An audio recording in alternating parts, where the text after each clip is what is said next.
ये घटना तब की है जब वो कॉलेज में एमएससी की पढ़ाई कर रही थी।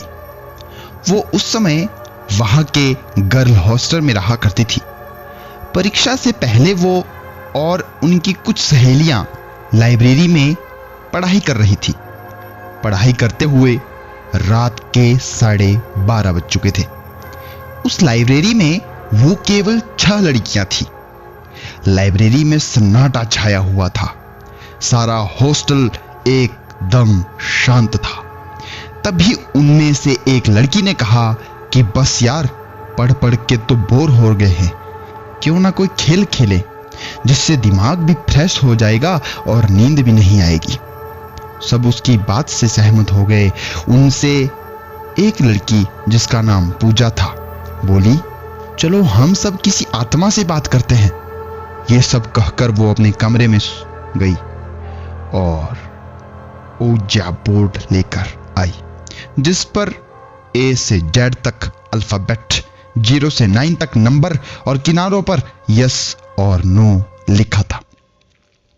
पूजा के बोर्ड के चारों किनारों पर 4 मोमबत्तियां जलाई और फिर लाइब्रेरी की सारी लाइट बंद कर दी। फिर उसने सिक्का बोर्ड के बीच में रख दिया।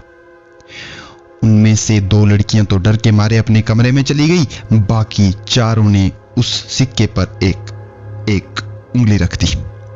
फिर पूजा ने कहा कि कोई डरना मत और यहां से उठना मत, वरना आत्मा नाराज हो जाएगी। अब पूजा बोलने लगी, अगर यहाँ पर कोई आत्मा है तो प्लीज हमसे बात करो। अगर यहाँ पर कोई आत्मा है तो कृपया हमसे बात करो। लाइब्रेरी में अजीब सा सन्नाटा और अंधेरा छाया हुआ था।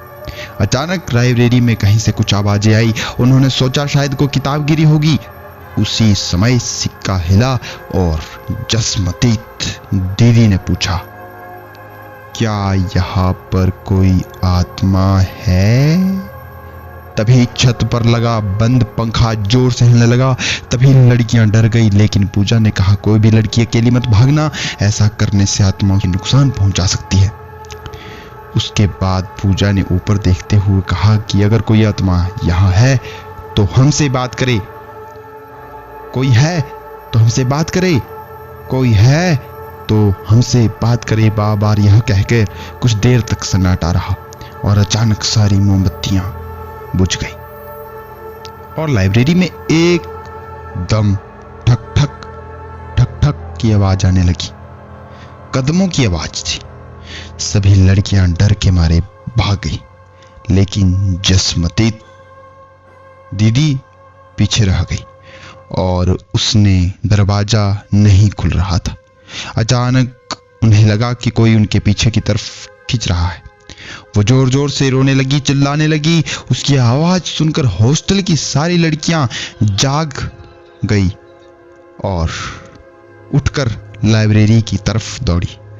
हॉस्टल वार्डन और सभी लड़कियों ने मिलकर दरवाजा खोला और दीदी को बाहर निकाला।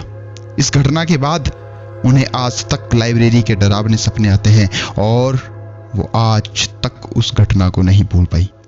तो दोस्तों, मेरी दीदी के अनुभव को देखकर मुझे ये लगा कि कभी भी किसी आत्मा या प्रेत को परेशान करना नहीं चाहिए। कहानी यहीं खत्म नहीं होती है और ऐसी कहानियों को सुनने के लिए सब्सक्राइब करें, बेल आइकन को ऑल पर सेट करें। Thank you.